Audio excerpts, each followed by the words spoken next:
Hello, welcome back to the season 2 of From Dial Square to Where. Who would have thunk it, eh? Making it to the second season.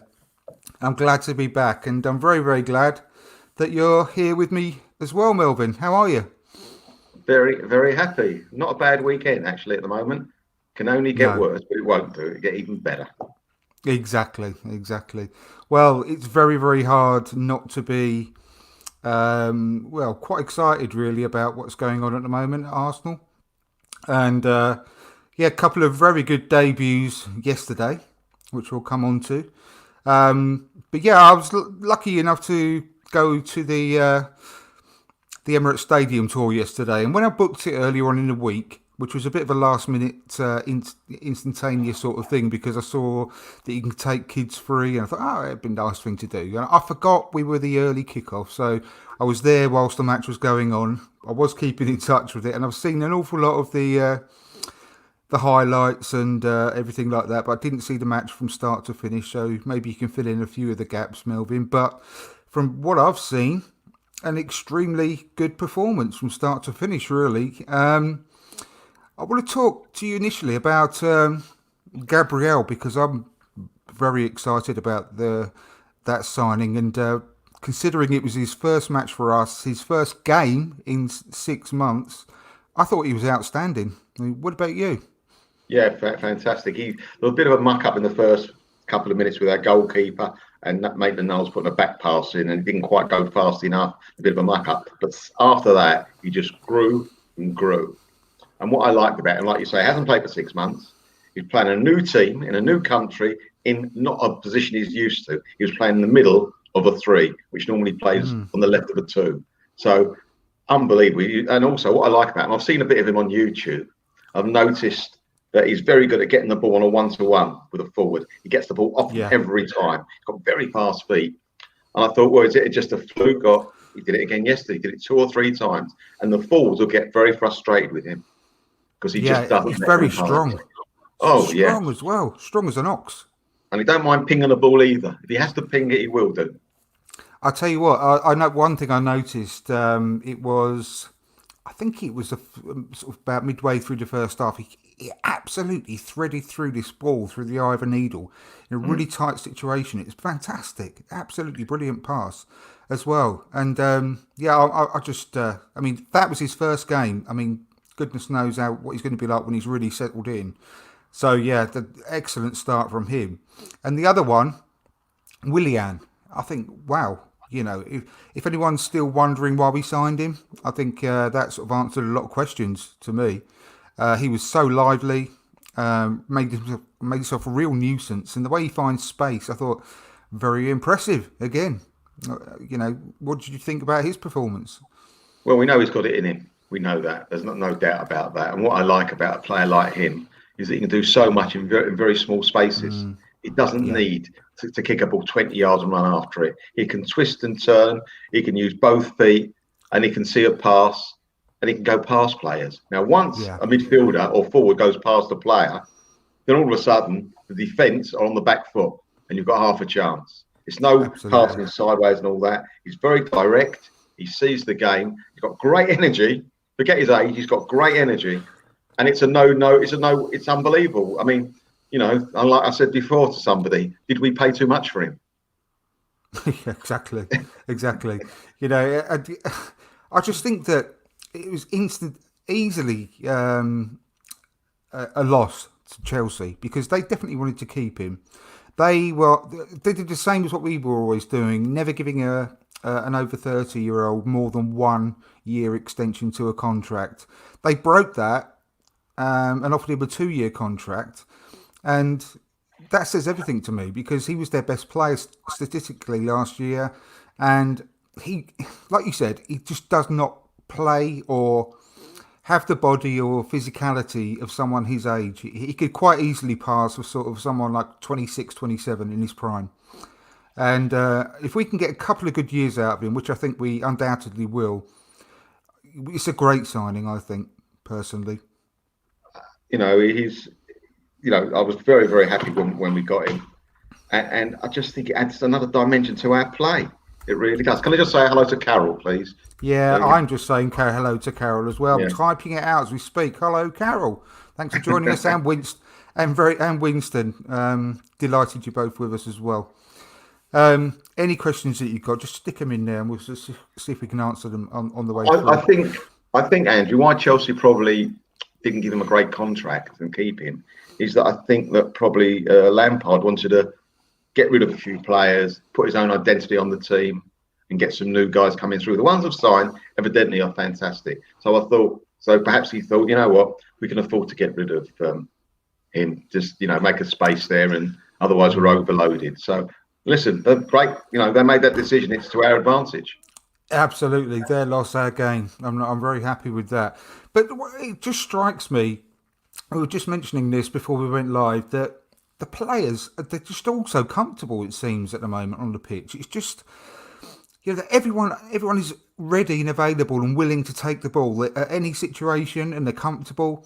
And I'm absolutely thrilled the way that Mohamed El Neni is playing at the moment. I saw someone on Twitter yesterday, and I commented on it. They put some of their own player ratings up. Everyone was at least a 7, and they gave him a 5. And I thought, come on, some people have just got preconceived ideas about players and just do not see the actual performance with their eyes.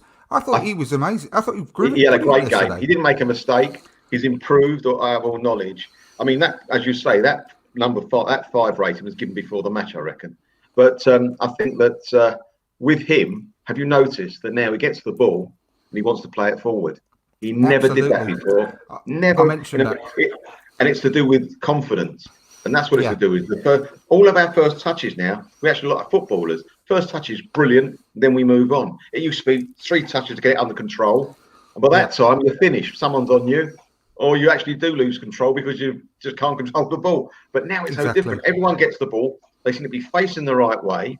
They seem to know exactly what they do when they get the ball, whether they're going to give it after a second, give a pass, or hold it and then give a pass, or try a little run. It's so different, the mindset. It's all to do with the mind. That's what it is. Absolutely. They're playing on their toes. And what I mean by that is they're just not flat-footed. They get the ball, lay it off. They're always on the move then to get the ball back if needed. They're always finding the space and they're always moving constantly so that the person on the ball has always got many options to choose from. And that's really evident. I don't know if you remember, Andrew, one of the great Liverpool teams that went on for about 5 years. Their situation was when they had the ball, they had 2 or 3 options. Whereas go back a year, when one of our players had the ball, they had no options. Exactly. And that was why a lot of people were down on Dani Ceballos at the early part of last year. Because I remember he had a bad game against Liverpool, I think it was, and everyone said he's rubbish, he's no good for Arsenal. And I said at the time, I was arguing his case, saying every time, because at the time he played in 4 or 5 different positions on the pitch under Unai Emery. And he made a bad mistake. I don't know if you remember it against Liverpool. He actually got cornered. There was no options, and he played the ball out, and it went to a Liverpool player. And I don't think it ended up in a goal, but it was not far off. And he was just getting slated. And exactly what you just said, there was no one making themselves available. No one wanted the ball. They had no confidence in the team, and we were just being outplayed, obviously. The change is just unbelievable, fantastic to see. And I think everyone on the pitch yesterday, there could be no one that got less than a 7, between 7 and 8. No. I think everyone played brilliantly. Well, like I say, I do actually mark a player before a match. Only one player, and that's Tierney. I give him an 8 out of 10 every game. That's what he gives us. Yeah, consistent. Yeah, I love the guy. I mean, and also yesterday you didn't see the game, but on parts of the game, all of a sudden the commentator didn't mention it. All of a sudden he'd go and he'd challenge someone, win a ball, and it wasn't on the side on the wing, so you didn't know it was him. He was moved into the middle, spotted a bit of danger, got in, taken the ball, passed it quickly. Then the commentator caught up and was talking about the player with the ball. And so many times he did that yesterday, and he just covers people. He's got one of them. He knocked someone nearly into the stand. Did a tackle, fair tackle, but he's got that tenacity about him that we haven't seen for years. No, I love him, and he rubs off on everyone else as well. His enthusiasm, as well, I think is fantastic. Winston says, so many were down on Willian signing, but I hope he's made them change their minds. I'm sure. Well, if they haven't, Winston, then it's purely, you know, an anti-Chelsea bias or just due to his age or whatever. But I think that his performance yesterday in his debut, 2 assists, plus he hit the post from that brilliant free kick. Yeah, I mean, they'd be stupid if they hadn't changed their minds. Carol, I think that also Mikel lets the other coaches have input, which Arsene Wenger didn't. Yeah, very good point. Do you know what? I think if the appointment of the set piece coach as well, just as something simple as, because we let in about 16 goals from set pieces last season, which I think was one of the worst in the league. Just so we can, I don't know, cut down that by a third. And the difference that would make points-wise from turning some of those draws that we had last season into wins. And conversely, if we can score a few more from set pieces, have a few more ideas, I mean, that could be the difference between, 3 or 4 places up the league. Just by letting a few in, scoring a few more. And I think he's just doing things the right way, isn't he, Mikel? Yeah. I think that's right. I mean, you think about it. Last year, we finished 10 points behind Chelsea. And we had a horrible, horrible season. We had I felt we were going to go down at one stage, and I felt very miserable. We couldn't buy a win, right? And you think we could have beaten Chelsea at home. That was a 6-pointer, like every game is. We'd have been only 4 behind them, and that's with a horrible season. So we're not that far away. And now if we're more efficient on corners, free kicks, on both sides of the equation. That's easy 4 points. That could be 6, 8, 10 points. Easy. Yeah. Now I know there's the massive elephant in the room with regards to Aubameyang in his contract. And every week, consistently, Mikel is saying he's very, very confident that he's going to sign. It'll be sorted. But I think yesterday was the most confident he's been so far. And if he signs, which we've got to all be so confident about, because I don't think he would show his hand, especially how intelligent Mikel Arteta is. I don't think he would show his hand that much if it weren't going to happen. But seriously, that's going to be our best signing of the summer, because, again, the guy is a freak of nature. He is actually getting better, in my opinion. Yes, it's funny you say that. Time. I agree with that. It's weird, isn't it? I think what he's done, Andrew, he's grown into that new position. Yeah. When he went out there first, it was a bit of hit and miss. I didn't like him out there. I was dead against it. I mean, what are they doing? What's he doing that for? I don't see the advantage. Especially we had Martinelli on the left. We had Saka on the left. People that could really cross the ball. We got this guy. Yeah. He can't cross the ball. But boy, does he produce. Oh, and he looks happier there as well. And someone made a very good point today. I read a good article today. If he'd play in Lacazette's position, he'd be kicked all over the place. Yeah. So I'm happy now. Delighted he is where he is. Oh, mate, honestly. And do you know what? When the actual overall plan, as I see it, that Mikel wants, is for, obviously, Kieran Tierney to be the left wing back. And so that's why he bought Gabriel. That's why he bought Pablo Mari. So that one of those two can play at the left of the back 3, or obviously the left of the back 4 eventually. And if you can imagine that Kieran Tierney actually overlapping and doing that wide work and doing this sort of the crossing that Aubameyang doesn't want to do, but Aubameyang is linking up with Kieran Tierney, it's going to be thrilling. It really is. Because at the moment, Kieran Tierney is doing a lot of that, but it's not his main role. When he can only concentrate on that, and he hasn't got to worry about dropping into the back 4 or back 5, then it's going to only get even better with Aubameyang where he is.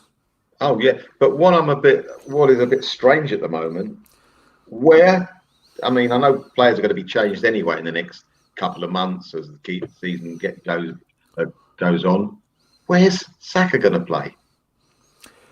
Well, I think Saka's going to be one of a mid 3 or 3 long term, personally. Right. What about this season? Do you think he'll play a lot of games this year? I don't. Oh, I think mainly. Well, mainly he's going to play in all the cup games. I think he'll play in all of the cup games, and there's a lot of those. Don't forget. And I think he's just going to be introduced into the Premier League with maybe he's going to start a few games, but I think mainly he'll come on maybe 20, 30 minutes to go. So he's still going to get a lot of games, I think, this season. But don't think we have got some people that are going to be moving out of the club, undoubtedly, and we're going to be making more changes. And do you know what? There's going to be a lot of players available in January because a lot of people are going mad about, the getting players in now before October. And for example, what's his name? Blah blah blah blah. I think I'm getting old. My brain can't work sometimes. I'm trying to remember players' names. The guy from Bayern Munich. The guy from Bayern Munich. The one who came from Barcelona. Yes. The Liverpool player. Yes. No, the Liverpool. Liverpool's connected to. He played for him, didn't he? No. Liverpool are very strongly linked with him. Thiago. Oh, Thiago. And I'm a 29-year-old. Sorry. Absolutely. Yeah. Just an example. His contract runs out next summer. And everyone's going mad that I've got to get him for 29 million he's available for. Well, don't forget, the transfer window is going to finish in October this year, this summer. It's only a few short weeks till January. And then he can actually sign for free, sign a pre-contract agreement for free in January with anyone. Same as Messi. Messi can as well. So I think it's good. There's a lot of players in that sort of situation as well. And I think there could be a lot of business done this January transfer window, whereby because of the tight, financial situation most clubs are in, I think that's going to happen a lot. Anyway, strange. Sorry, Andrew, to interrupt. Go on. With this virus going around, the transfer market hasn't changed. There's a lot of money being paid still. I thought they'd be halved of some of these valuations, but they haven't. I think some of them have, but not to the extent we were all expecting. But I think it's, again, and I predicted this, and I don't want to, blow my own trumpet, but I did predict it that it'd only take some of the big spending clubs to make one or two big signings, and everyone will feel like they have to be playing catch up, and that's the way it happened. And the obviously it's all skew-whiffed by Chelsea this summer. Yeah. They're the ones that are making the big money signings. A lot of the other ones, some of the money that we allegedly going to get from some of the outgoings that we've got is not going to be, anywhere near what we think that they're worth. But it brings us on to Martinez, which today it looks like it's actually been confirmed and completed that he's left the club for 20 million to Aston Villa. And I can't say that I'm not absolutely gutted about it, but it's going to be a means to an end because it's going to lead to us being able to add to our midfield again. And we have to sort of think logically, and I do try and think with common sense and logic whenever in everything I say. And if you put yourself 6 months ago that we could actually sell Emi Martinez for £20 million, no one would have believed it in a million years. When Leno was out, no one really thought that highly of Emi at the time. No one did. No, they thought he was a good goalkeeper, but was he worth 20 million quid 6 months ago? However, I know things have changed since, but at the end of the day, we're going to have to make some tough decisions in order to move forward. And if you could get by selling him, which we can because we've got Leno, and Leno's a quality goalkeeper, then I suppose we have to bite the bullet. Unfortunately, we can't keep everybody, Andrew, can we? I'm very upset you went. Listen, I'm not a manager, and there's a reason I'm not a manager. I'm not good enough. But if I was manager of the Arsenal, I'd have kept Martinez and sold Leno because I think you might have got more for Leno. That's number one. Exactly the same, if I'm honest. But at the end of the day, we haven't had any offers for Leno, and because he hasn't been put up for sale, has he? Well, I think to be honest with you, though, Melvyn, I think pretty much everyone's up for sale. Yeah, apart from a bare few, maybe 5 or 6 players who would not sell under any circumstances. I think the rest of the squad would have been up for sale. You know, I genuinely believe that. There's players like Martinelli, Saka, Aubameyang, obviously, you know, and a few more, but I think would have accepted offers for anyone, Yeah, really, yeah. if you're truthful. But what putting Carol's just put in? Do you know anything about the Icelandic keeper we're supposed to be buying? I don't think we. To be honest, I don't know whether anyone else has heard. Because I've been chatting on Twitter with someone. I'm sorry, I forgot the person's name about whether we need to buy another keeper. And we brought in this another one of the coaches, that coach, goalkeeping coach from Brentford. Now Yeah, I don't know if you do you listen to the Arse blog, Arsecast yeah, from they're time. brilliant. Well, a few weeks ago, do you Okay. remember James talking about this goalkeeping coach and how strict he is and how good Yeah, he is? He actually said as well that this new goalkeeping coach actually in the past has refused to work with some goalkeepers who haven't got the right attitude or ability. He says, no, I won't work with them. They're not good enough. And this guy is clearly improved our goalkeepers in a short space of time already. You can tell, but he also rates Matt Macy. And Matt Macy isn't a wet behind the ears youngster. He's in his early 20s now. I just think we should, at the moment, maybe just run with Matt Macy until maybe next summer at the late, and just see how he goes in the cup competitions. Just give him an opportunity because we need to strengthen elsewhere, as we all know. We desperately need to get these midfielders in. And if we're only going to get 20 million, which we have done for Martinez, I wouldn't want to spend half of that on another goalkeeper. but the You rumor know, it's is just, that the we're Brentford after keeper, the Brentford one. exactly for 10 million. I know, but that I know leaves what us you're with just. saying. I'm not saying I agree with it. I'm just saying that is the strong I, rumor. I, I'm just thinking it's a bit of a risk. I know that, but personally speaking, I wouldn't replace Emmy right now. I would try and get through at least till January, maybe. Maybe review it in January because between now and then we would have had quite a few cup games to play, and maybe we would have seen Matt Macy You know, have a go. it's a very thin dividing line. If Matt Macy plays in, say, the end of this month, because the window closes the beginning of October, doesn't it? I Yeah, mean, yeah, the third or fifth. fourth or something like that.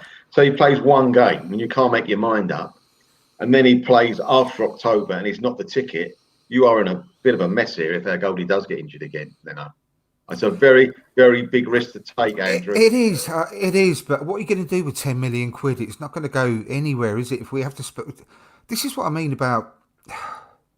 Well, then not I just, spend I, it. I just, I just, Get someone on loan or someone that's a very experienced goalkeeper that's happy yeah, to be a number potentially. two. Someone If we like could, what Spurs bought. yeah, that's Someone an like that option, on I loan. suppose. Don't cost you. That is the way to do it.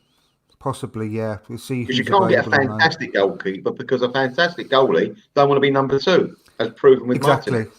Exactly, exactly. Yeah. So potentially that's the way to go forward. But I just feel it'd be stupid to get rid of Emmy. Which, to be honest, I think a lot of it was down to Emmy. Let's face it. He Yeah. wanted to be. He wanted to go. But I don't know. I just feel it'd be a bit of a waste to when money's so tight to go and buy another goalkeeper. And do you think that if we sell Bellerin as well, I personally I'd be quite happy to have Maitland-Niles with Cedric as a backup. But a lot of people are saying if we sold Bellerin, we'd have to go and get another right back. No, we I wouldn't. don't think I Of course we agree with wouldn't. that. No I way. don't We've think I got two agree. right backs. No way.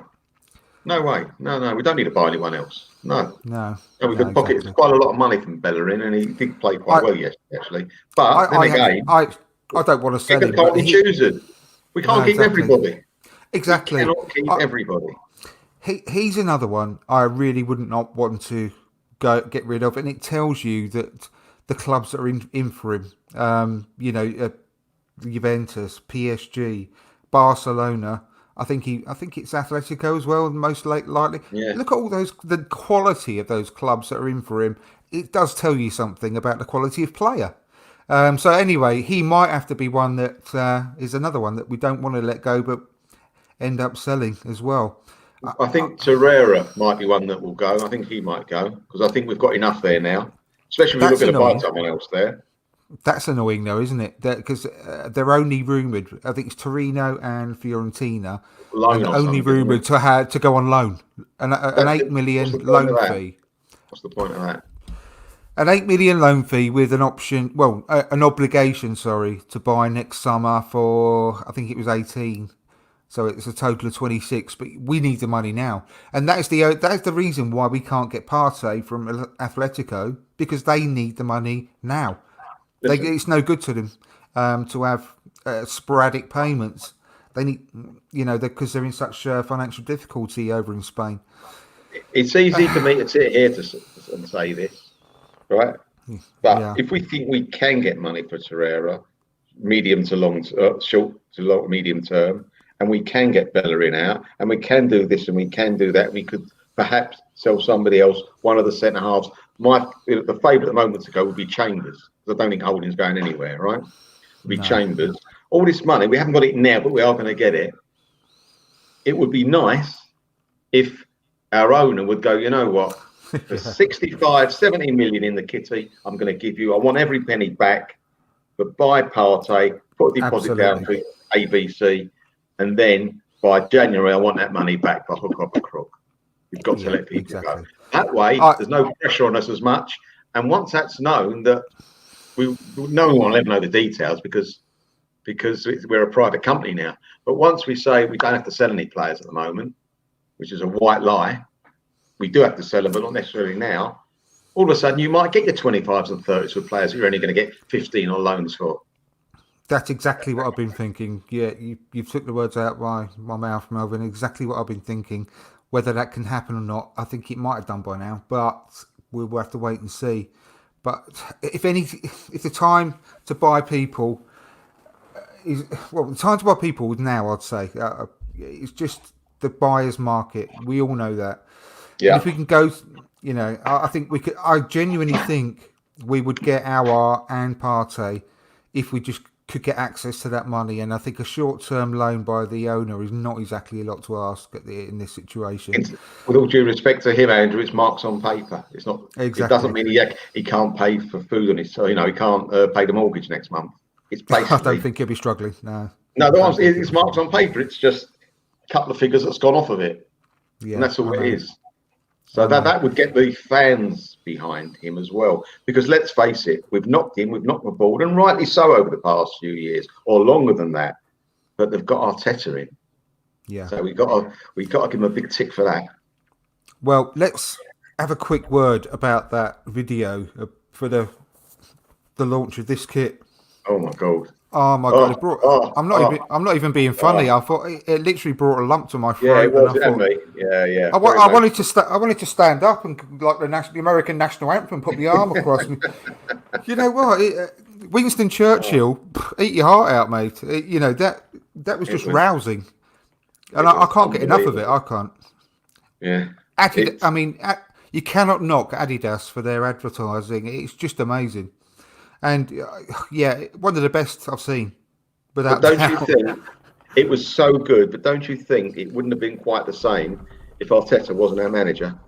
Oh no, no, no, no! Arteta And they makes it, actually mate. played it perfectly. They played it. Incredible, They played to his strengths and the player strength. It was fantastic, incredible. absolutely fantastic. It. I mean, yeah. I just think it just makes you so proud. I mean, it literally made me so proud of Arsenal. Just like When's the everything last about time that it. happened, eh? Yeah, I know, incredible. I'm just going to catch up on a couple of these comments because there's some good ones going in. Carol, where was Nelson at the weekend? I think Nelson. I've read, and I'm under the impression, which is a shame, that he might be going out on loan with, and it's also mentioned Nketiah, and the worst one of all for me, Emil Smith Rowe, are all being linked to He's loan injured though, moves. isn't he? He's injured. Who? Smith Nelson? Rowe. Smith No, Rowe? Smith Not that Rowe's I know injured. of. He's done both shoulders in. Yeah. Don't know how you do both shoulders in unless he was swimming very fast. He's done both shoulders in. Might be doing the butterfly. Yeah. I haven't actually Yeah, read that. definitely, Andrew. I'm telling you. Well, yeah, it was only today I read that article about them three going out on loan. However, I think there's going to be a lot of rotation, Carol, this year because there's an amount of literally every 7 days, 7 or 8 days, we're going to be playing 3 games. So I think that everyone's going to get a go in the team. But yeah, I think it's just one of those ones that's been rotated at the moment. That was all.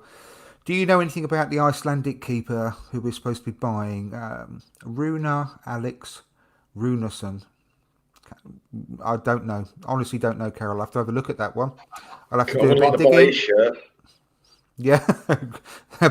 Unless it's pre-printed and you get one of the Chinese ones, I wouldn't go near that one, no.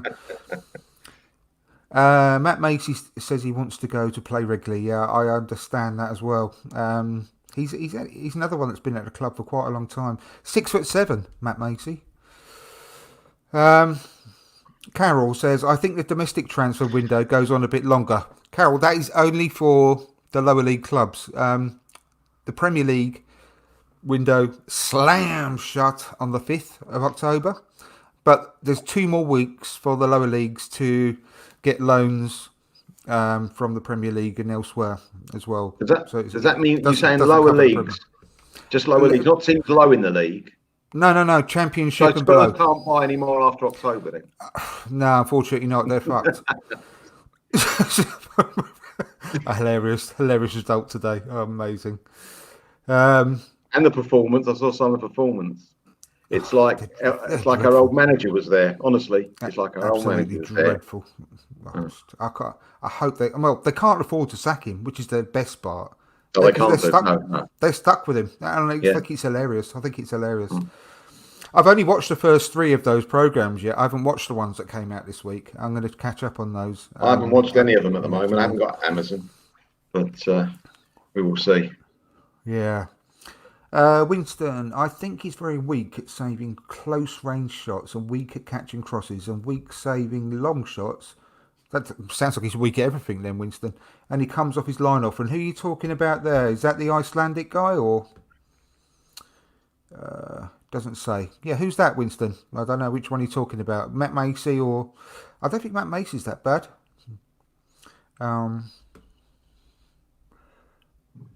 That's the goalie. He's already put that. That's the goalie we're linked with, the Icelandic one. That's good. I didn't think Matt Macy was that bad.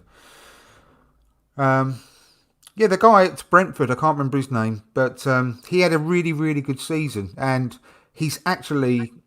I heard someone on the... I think it was the BBC Football Daily podcast talking about the Brentford keeper. And...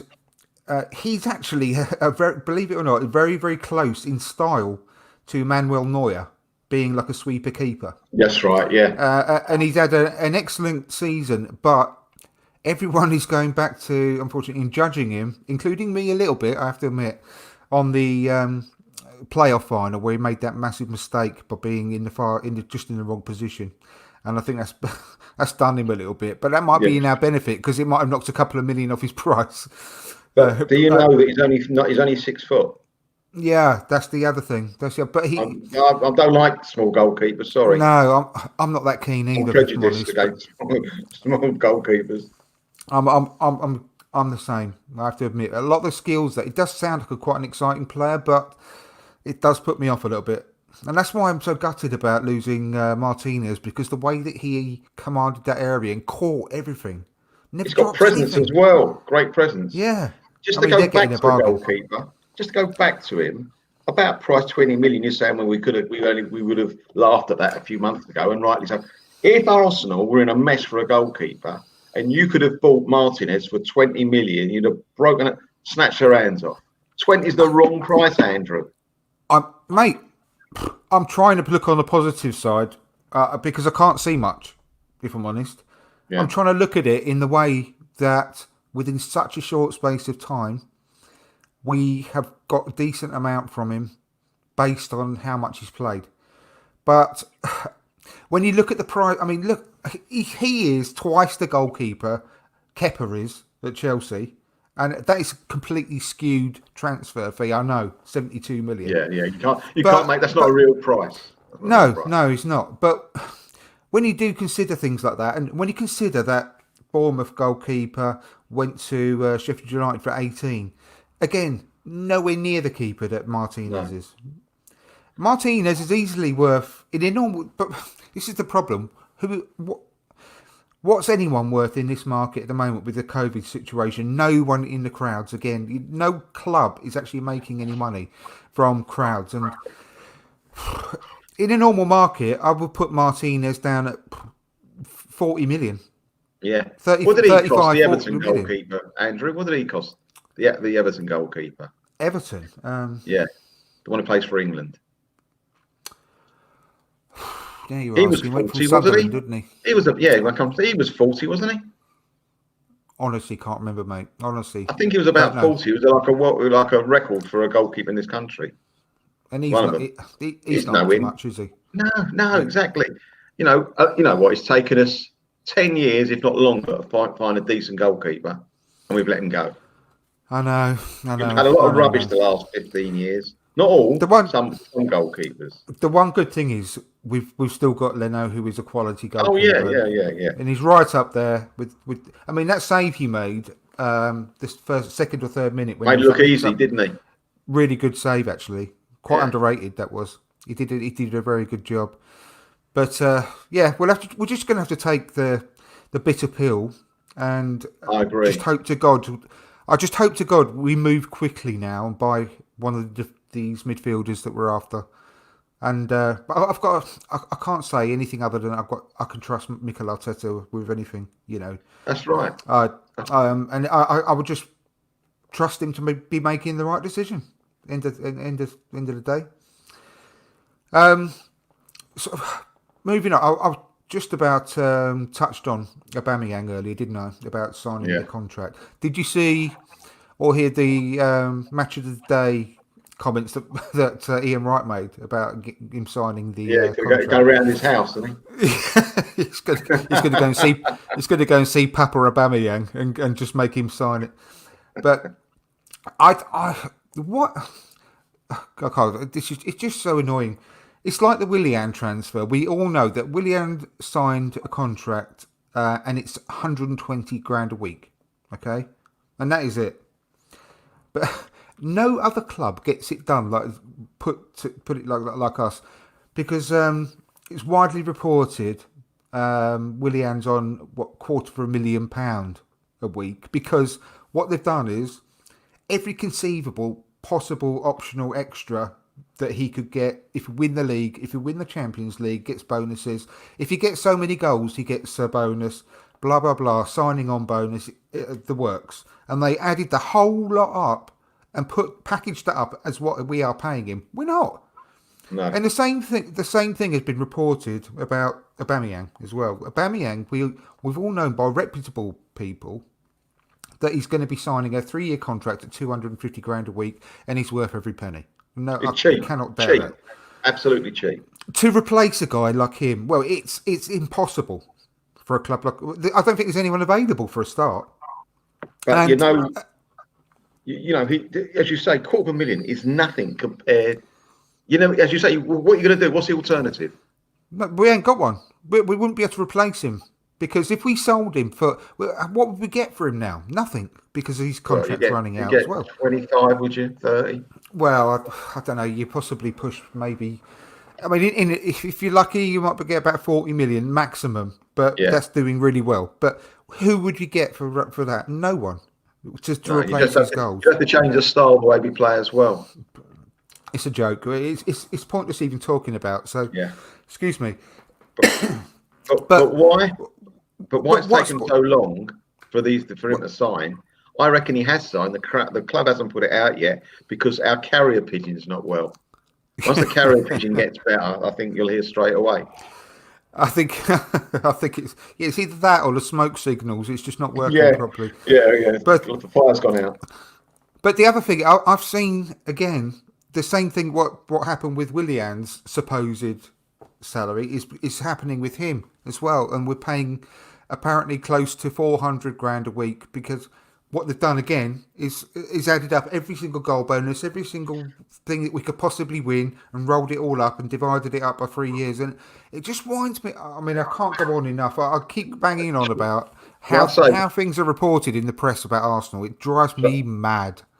I don't let it get to me. You know why? Because when we score and we win things, I don't care what they cost. It's No, only when that's the right. team's doing poorly that all of a sudden the spotlight is what someone costs. So it doesn't bother Exactly. me at all. We're doing great. I don't care what we pay them. I'm happy if Arteta's part of this process of what they should be worth and paid. I'm quite happy to go with that. Let's go with the flow. Don't give them monkeys. On the pitch, delightful. I had to laugh. I was listening to another Arsenal podcast, and they were saying about the 250 grand a week, but I think they mentioned about probably guessing, but I think they mentioned about a 20 grand goal bonus for every goal he scores as well. And one person on this podcast actually said, so if he gets a hat trick every week, he's nearly on an Ozil salary. That's ridiculous, blah, blah. I said, who's going to moan if he gets a hat trick every bloody week? Do you know, it's just a joke. So you're going to worry about paying him the goal bonus and getting a hat trick. It's It like just makes me laugh. it's like someone says it's like years ago, like, oh, oh my God, I'm paying £1 million a week tax. I wish I was paying £1 million a week tax. That means I'm earning, Exactly. you know what I mean? It's the same thing, isn't it? Exactly. It just makes you laugh, honestly. It really does. Uh, But yeah, I don't think there's been a lot made of the players who didn't start and so on and so forth today, and I think it's purely down to trying to juggle the squad as best as possible already. Even though it's game one, we've got so much to think about with regards to how many games we're going to be getting through this season. It's so constrained. We've actually got 5 weeks less than we normally would have because it's got to finish on a certain date because of the Euros starting next summer. So we've literally got to plan really meticulously every single game that we're playing moving forward. So with regards to people like moaning Pepe didn't start and so on, I don't think it's relevant. I'm really not worried about that at the moment.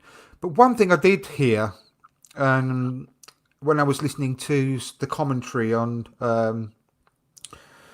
the replays of the game yesterday, which I haven't heard and seen. Apparently, there was a little bit of a fracas or something at the beginning of the yeah, game between Ceballos. Can you what happened there? Can you tell me? I didn't see it. I was doing a watch along yesterday, so I wasn't. I was chatting to the lads rather than looking at what was going on just before kickoff. But there was a guy I was with in my house, and he mentioned it to me. And I thought it meant in training last week, the way he said it. But after the game, he said, no, it happened before the game. And then evidently what happened was they were having a bit of a kick around, and Ceballos actually went in very hard to win the ball. And On Eddie who? got a bit Sorry. upset with it. On who? Who did he go in hard on? Eddie. Oh, right. They're That's having interesting. I don't know if it's someone in the middle and they round him or something. But went in and hit him a bit hard. He took a exception to that. He pushed him. There was a bit of a push back, and then they sat as wide as they could apart during the game. But evidently, the manager goes, "Everything's fine, so fine, carry on." To be honest, I like things like that. I like Yeah, that bit cool. of competitive. I bet you it wouldn't have like you've just said. I completely agree. I bet it was all handbags, and I bet it was all blown over within no time at all. But I like that competitiveness, and what I like more than anything is people being angry that they're not playing. They ain't been chosen to Yeah. start. We Well, it's want quite that. funny you say that. They reckon Ceballos might have been angry because he wasn't picked, Yeah. Well, I hope he which is was. fantastic. I I hope it loved was it, as and well. when he came on, and he just did that. He just showed again straight away how what quality that player is. I love Ceballos. I really, really The do. nutmeg and the backflip. Oh, beautiful, beautiful. How many? We've And signed another Brazilian as well that no one's spoken about. His name is who's that? Holding. That Brazilian. No That's one's mentioned him, quality. have they? Do you Do see you what know he did what? with the ball? I'm so glad you mentioned that because he has not had any praise at all, and he played really No. well. And that was But did you brilliant. see That that run he juggling. did? Obviously, you saw the Yes, I run he did. did. I did. That was Yeah, yeah, amazing. fantastic. I'm so glad as well that he's stopping because I mean, you've watched a lot of my podcasts throughout the last season, didn't you? And Yeah, of course. I've always backed the guy. I've always said there's a really good cultured player there, and he needs to run the games, and I've been really consistent in that. And he's starting to show now that he is a really good, composed, no nonsense central defender. He is no nonsense. He doesn't mind getting stuck in either. No nonsense. He No, does get he stuck in. loves a bit. He loves a ruck. You know, he loves going up Yeah. against the tough centre forward. He won't back away. No. And No. yeah, that was hilarious. That was. I loved seeing that. And they Holdinho, I think we should start calling him. So yeah, I'm really glad. I forgot to mention that, and I'm really glad you brought that up because he's gone very much unmentioned in the game yesterday. But obviously, understandably, I suppose, because of the player next to him having his debut, Gabriel, and him doing really well. But I think it overshadowed Holding having a really good game too, if I'm honest. But I think all the players, from what I've seen, had a good game yesterday. And moving on to the weekend where we play against West Ham, I think West Ham are a shambles. Honestly, I can't speak. But I mean, as a club overall, I ain't got nothing against West Ham. I have to be honest. I've got nothing against West Ham. I would never want any David Moyes to go anywhere near Arsenal, but I respect David Moyes a bit more than some other people. I think he's a decent manager, you know. But Yeah. at the end of the day, the way that club is managed, they deserve to go down. They're just a shambles. And look what happened last week with their own captain, Mark Noble, who's been with the club for 20 odd years, feeling angry enough to actually go to social media and pretty much slag off the club and say it's a I missed disgraceful that. decision. I missed that, Andrew. What did he say? Have you not seen it? Oh.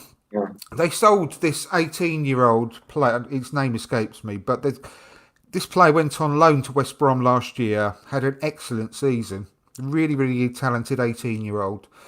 And they've been trying to offload all of their, because they've got hundreds of wingers there, haven't they? They're all over the place. They've got wingers left, right and centre and behind the sofa, everywhere. And they can't shift any of them because a similar situation to us, they're overpaying them. They overpaid for the price and they're giving them too much money. No one wants them. And West Brom came back in with a permanent offer for this 18-year-old and they sold him for 18 million quid. And 18 million quid for an 18-year-old? Yeah, yeah. And wow. This, bearing in mind, and don't quote me on the exact figures, but I think he got 8 or 9 goals and a similar sort of assists last season for West Brom. And he really, really impressed. And so, yeah, they sold him. And Mark Noble went to Instagram, or I think it was Instagram, had a rant saying, I cannot believe this is a disgrace. I cannot believe this has happened.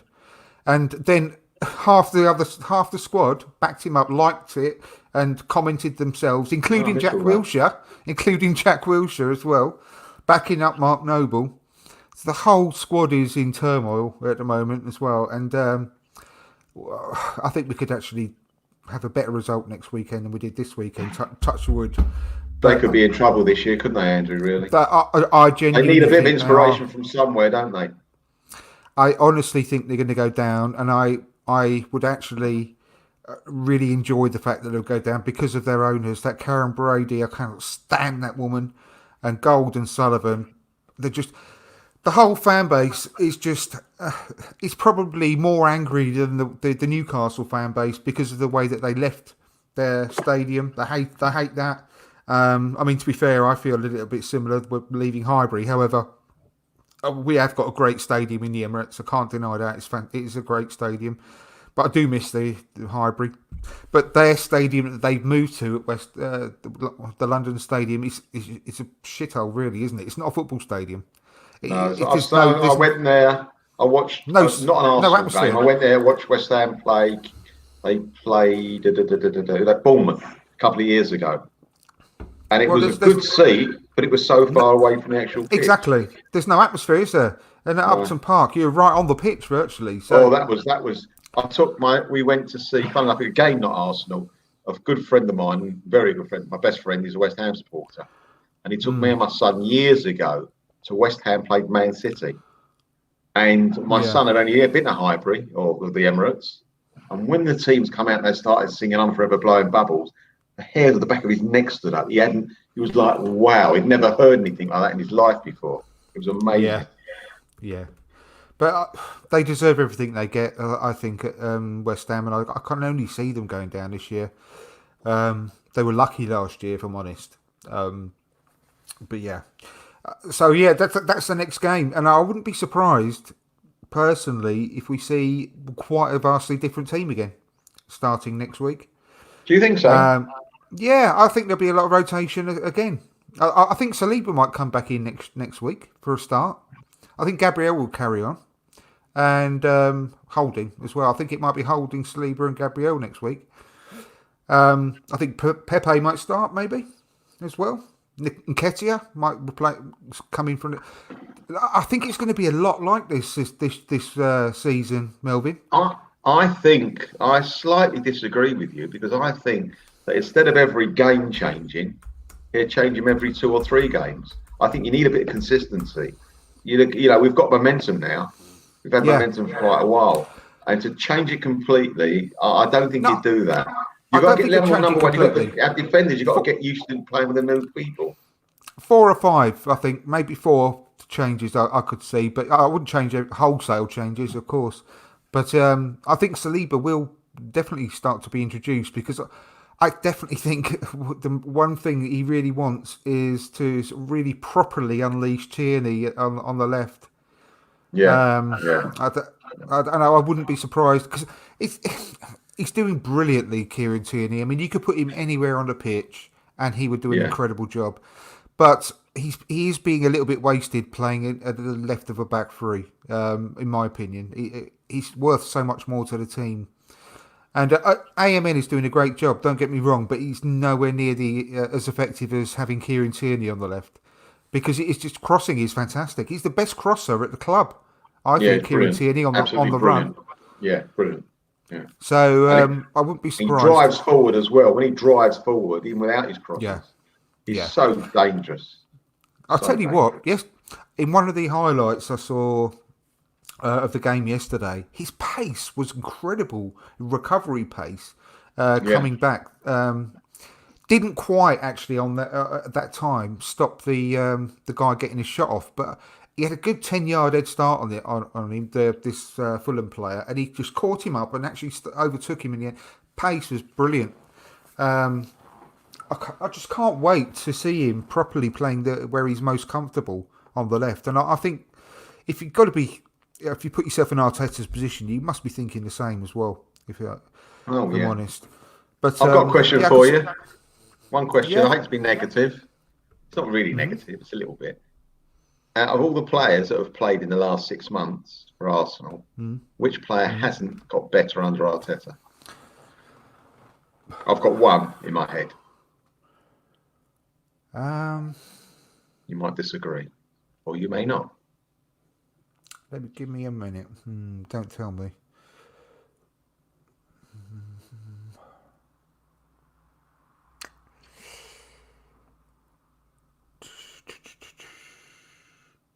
Can you see the comments?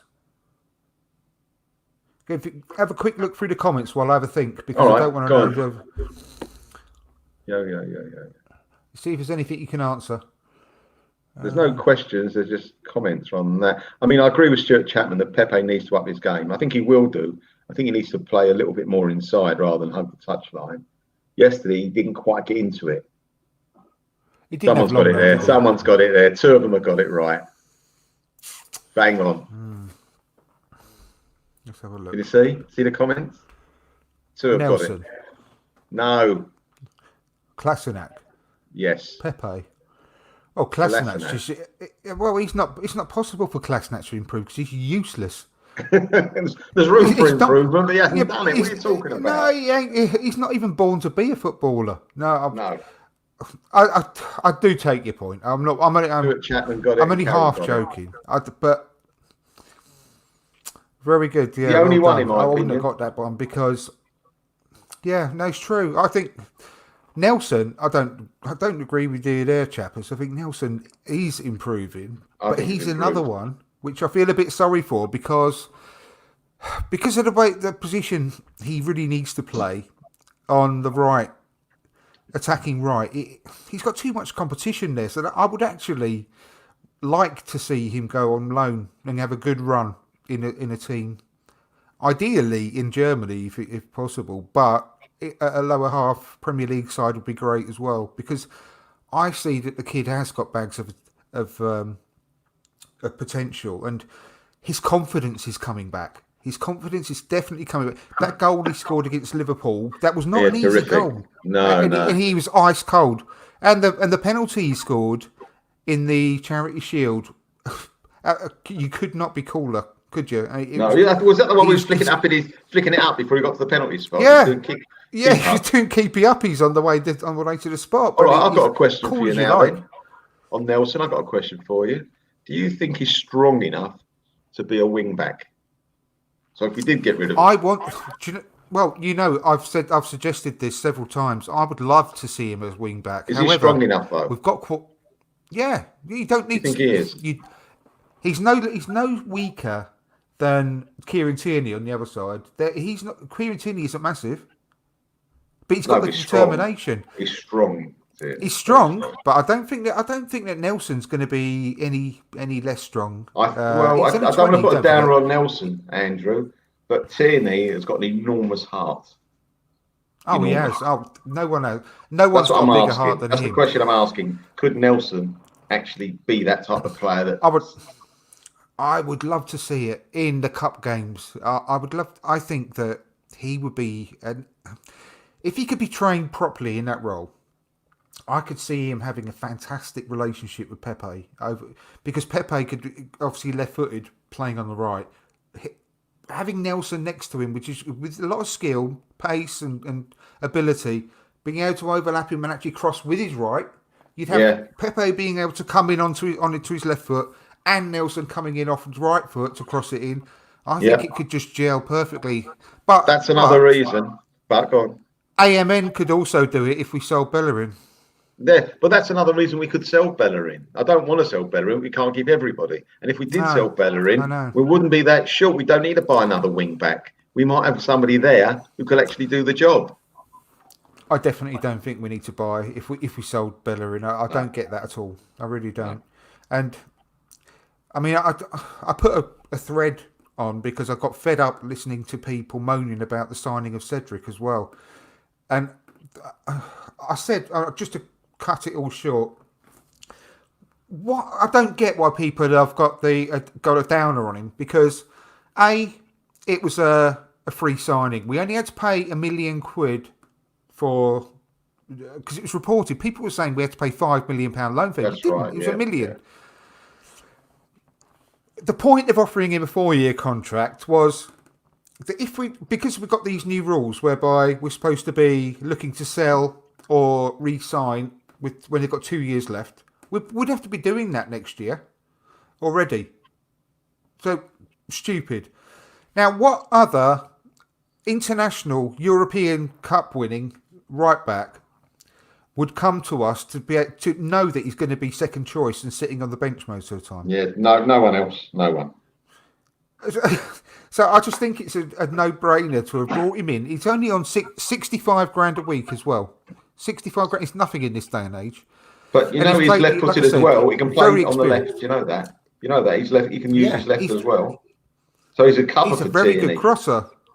Yeah. Oh, terrific crosser from the right. He puts those crosses in. I mean, that's fantastic. So what better backup can you have really for a free, basically?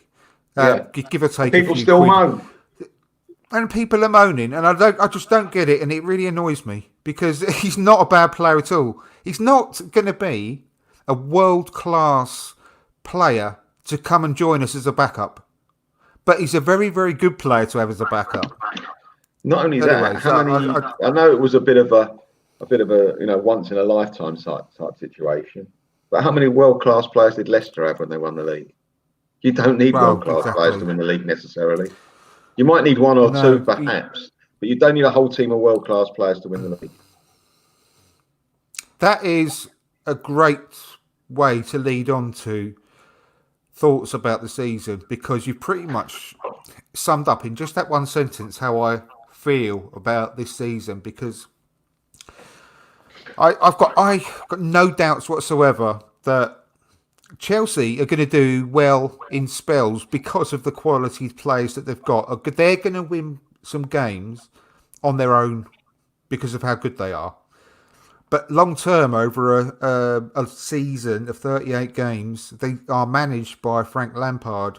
And there's absolutely no comparison between the quality of Frank Lampard and Mikel Arteta. And exactly the same with Ole Gunnar Solskjaer. They can buy whoever they like. But Ole Gunnar Solskjaer is a fraction of the coach of Mikel Arteta. And people, as much as they love Mikel Arteta in our fan base, I still think an awful lot of people are underestimating quite how good this guy is. And I think the way that we are playing at the moment, and the way that someone like El Neni, who hasn't played for the club since June, no, not June. What did they say on the? I think it was April 2019. He hasn't played for Arsenal, and the way that he's just slotted back into that team and performing like he did yesterday, and the Charity Shield, just shows you just in a small way the quality that Mikel Arteta has got in setting the team up. And I'm not getting carried away. So we're going to win the league this year, but I am so confident that we're going to have a really good season because of Mikel Arteta's management and the way that he gets the team playing as one unit. We're not a team of any individuals, and that includes Aubameyang, because Aubameyang on occasions is our bloody best defender sometimes as well, the way he works. That even Aubameyang is not an individual in this team. We are a collective working together to help each other out, I'm so excited about that because I think we can bring in any player from our squad at the moment, and they all know exactly what to do, and they all know what to do on the ball and where to be. And I've put a couple of interviews from Kieran Tierney on the YouTube channel, and he says it straight away that before the match, Mikel Arteta is telling them what's going to happen, like George Graham did, like George Graham used to do. He knew what was going to happen in '89 and at Anfield, and it came true. Mikel Arteta is doing that to the players, and Kieran Tierney said that in the interview. And he says, this is going to happen to you, and if it does, this is what you need to do. You need to go da da da da da da. And he says, I was so amazed because everything came true, everything happened, and I knew exactly what to do. So, with things like that, with his management, I am so confident this season that we're going to have a really good time. And I'm not saying that we're going to do a Leicester, but stranger things have happened because Leicester, it happened to them. And that's all I'm going to say. I'm not going to make outlandish predictions, but I do think we're going to get top four, and I do think we could possibly win the Europa League as well. I agree. I'm very, very optimistic. Not only for the first time for donkey's years, a long time. I'm actually looking forward to watching this. Yeah, I'm actually looking forward to I was sitting there, though we were only 1-0 up yesterday. We didn't play particularly well when it was 0-0, to be honest with you. Fulham had most of the ball, but we were under control. But we weren't doing anything. We hardly got the ball. We just hadn't quite got into gear. But even when we went 1-0 up after 10 minutes, and normally you think, oh my God, we're going to get one. No, it was totally relaxed for the rest of the game. Yeah. Because there's been a change. And it's like it works both sides of the coin. You can have the best players in the world or the worst players in the world. If they play for the manager, it's worth such a lot. If they don't play for the manager, it's not worth such a lot. And it's the same with this Arteta. They're all, whatever he's saying, they're looking at every word he says. And they're not thinking, perhaps we should know. He says that. All I've got to concentrate now is do what he says, and that's it. I'll tell you what, if I'm a single heterosexual male, but if he said run off with me to elope to go and get married up in Scotland, I would quite happily do that because he told me to. You know, I absolutely love the bloke. You know, he's just whatever you say, you're just drawn into it, aren't you? Everyone is buying into everything he's saying, and it's just, I don't know, it's just amazing. I think it's incredible the way that he's taken to the job and the way that the club's taken to him, and everything is just perfect together. He must have a lot of confidence. He must have a lot of confidence in himself, Andrew, because, however, when he saw us play Man City and they walloped us 3-0, could have been 10, just before he joined us, I was They thinking to went myself, easy the on us. rumours. I bet you they went easy on us that day because I bet Yeah, Mikel yeah, said, "Look, just yeah. ease Take off it a easy. bit." Yeah, yeah, yeah. I'm sure. I was thinking, sitting there. So I went to that game. I'm sitting there thinking, he's not going to join us now.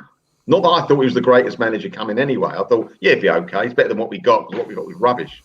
But I thought, how can that guy even think about joining us? But he had the confidence.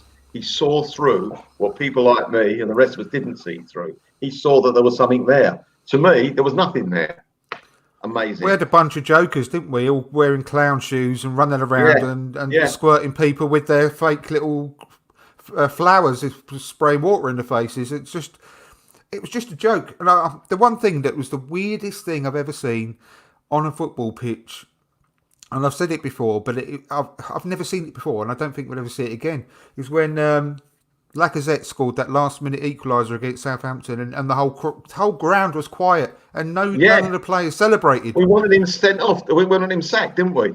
Yeah, we Basically. wanted him sacked, and Lacazette scored. You think, oh, bollocks, got him for another week now. I And don't know that if is he's the still. weirdest thing Yeah, I I've know ever it was weird. seen. It was weird. I agree.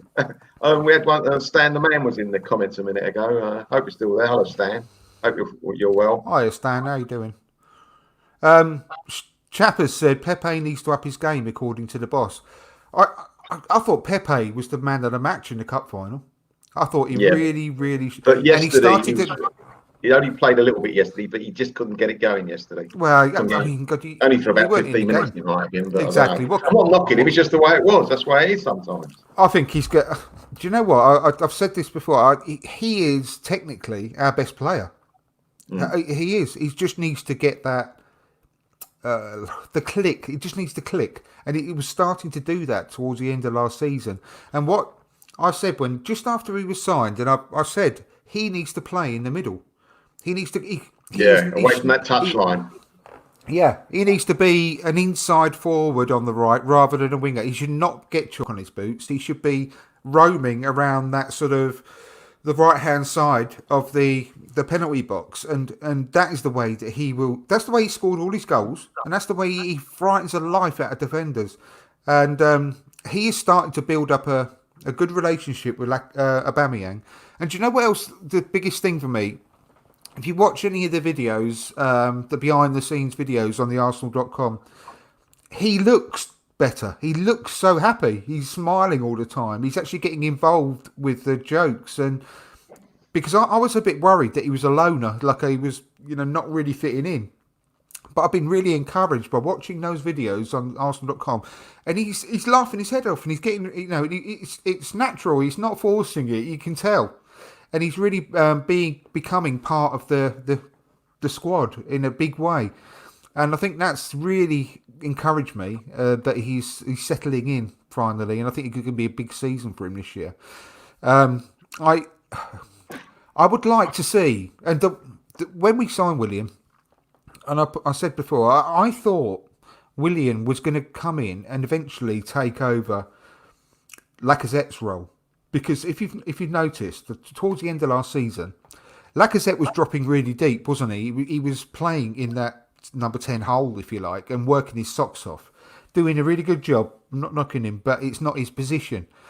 And I thought that bringing in Willian, he's more of a specialist in that area. So he could do what Lacazette is doing, but to a more technical level.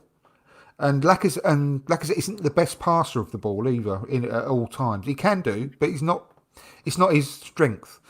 So I thought that bringing in William would replace Lacazette, and then it would allow Aubameyang and Pepe to sort of just come in a little bit more to the edge of the penalty box. So we've got a perfect little triangle there of Willian, Aubameyang and Pepe. And I still think that may be long term, when we've got the midfield sorted, how we'll sort of play in more of a 4-3-3. And that I think that would really work well. But I think also, if you do it that way, that Pepe and Willian could alternate as well. They could sort of swap around quite a lot because they could both play in those positions. And I think it would be really difficult for the opposition to work out what to do in that situation, who to mark and who's going to go with who. And I think it could be pretty lethal. with the Pepe, ideally, you want him one-on-one with the last defender 4 or 5 times a game because he's going to wreak havoc. They'll have to bring him down, and they can't afford to bring him down. And they'll have to make a decision. And that's what we want. Out on the wing, he beats the wing, and then someone can come across, right? Yeah. Beats the He's too one-dimensional. Yeah. You get him inside, and all of a sudden, he's got a bit of space running at the last defender. You've got to just keep doing it. It'll bring so many dividends. It'll be fantastic. Yeah, I think so. And I think it would offer a different dimension to our play. It would be, because we were very, very bad at breaking down those teams at the bottom of the league last year. And I think by playing like that, with having that sort of setup, well, it would make it a lot easier to unlock those defences that play a really, really low block. So I think that could work quite well. And I think I wouldn't be surprised if the way that is the way we end up working out. But yeah, so I've given my very sort of positive thoughts about the coming season, and it's difficult because we don't know yet whether we're going to get anyone else in. But just with the squad exactly the way it is, say we don't bring anyone else in now. What do you think the limit is this season? I think we can still be top four if we don't make another signing. I still think we could do it. I really do. Yeah. Won't be easy, but I think we can do it. You get one midfield player in that we're talking about, then I think the expectations change. It'll be much easier to be top four and perhaps top 3, stroke 2. I'm being very, very optimistic here, but that's what my heart's telling me, and a little bit my brain as well. You cannot ignore the fact that since January the 1st, we would have been fourth. We would have finished fourth if the league had started then. Chappers has put, we win everything, including the Prem, the Champions League, even though we're not in it. The Nobel Peace Prize. I also predict Arteta's Marrows will win the Islington Fate Top Prize for Best Vegetable. Well, he could actually enter Klasnach for that as well, the Best Vegetable, and he'll probably win that prize as well. Stan the Man, when I suggested that we bring El Neni back from loan, like we did with Coquelin, I got torn new batty crease. I do remember that, and he is out. I mean, you cannot deny how well he's played, Stan, can you? He's been a breath of fresh air, if I'm honest. And do you know what? He's a lot more mobile than Xhaka is. He's not a slouch. He's very quite athletic. About El Neni. One of the facts about El Neni. He played in the same team as Arteta, didn't he? Yeah, he did. Yeah. Madness, isn't it? Yeah, it is madness. But yeah, he's been he's another player, right? That he's been with us for such a long time. He's never moaned about going on loan. He's always accepted it, and he's always been 100% professional. And it's just one of those players that people think, oh no, El Neni is shit, blah blah blah blah. We need to get rid of him. He's rubbish. He's never really been rubbish. He's always done a good job for us. But I'll tell you what. Going on to Guendouzi, right? This is one thing I was wanting to talk about. Initially, when Emery got sacked, and the lead up to Emery getting sacked, I was really worried about Guendouzi because I said at the time that he was learning so many bad habits on the pitch, and the longer that went on, the longer that's going to take to get out of his game. Yeah. And when Arteta came in, I was really looking forward to Guendouzi working under Arteta and actually really learning the job and learning the craft. And that's why I was so disappointed with everything, the way it's turned out. And I thought it's a wasted opportunity it's all Guendouzi's fault. Don't get me wrong. He's been these thought processes. Or his agent has guided him so poorly. It's unbelievable. But he's got a bad attitude. I would love nothing more for him to apologise to Arteta and really start bedding into the squad, because you can see how well players can improve working under Arteta tactically and on the pitch. I would love to see how far he could go as a player under Arteta. I really, really would. I don't know whether it's going to happen, but I would definitely love to try see it, have a go, because he's got the stature. Bear in mind he's so young. He's very tall. If he could beef up a bit, he could be he could be a very very good midfielder. Yeah. But I just don't know whether I don't know whether he can change his attitude. I think that I think he possibly can. I don't. If he wants to, he can do. Of course, he can. But I think that you're right. He's got some bad habits. He held on to the ball too long, and at some stage you're going to get tackled. That was his worst, in my opinion, his worst attribute. He did whatever the fuck he wanted on the pitch. He did what he wanted, yeah. and Emery did. Emery never corrected it. Well, he couldn't understand him. That's why. But exactly, yeah. But I think that it's a very big word. If you take it down to the basic steel again, the machine, put a bit of oil in, do a few of the nuts up and all that, and let it go again, I think he can be a very, very good player. But there's a few ifs. If he wants to do it, I think he can do it. It's all down to whether he'd be a very stupid kid if he gave it up, because I don't think he'll ever get a better opportunity of becoming an excellent player than where he is now. Especially working with Arteta, yeah, exactly. That's what I mean. And if he throws all that away, he will bitterly regret it. Mason Sadler says, "I love the content. Thank you ever so much, Mason. That's really appreciated. If you haven't done so already, please give us a subscribe and a like. Over and over and over again. Excuse me. Do beg your pardon. Rich, thanks for watching.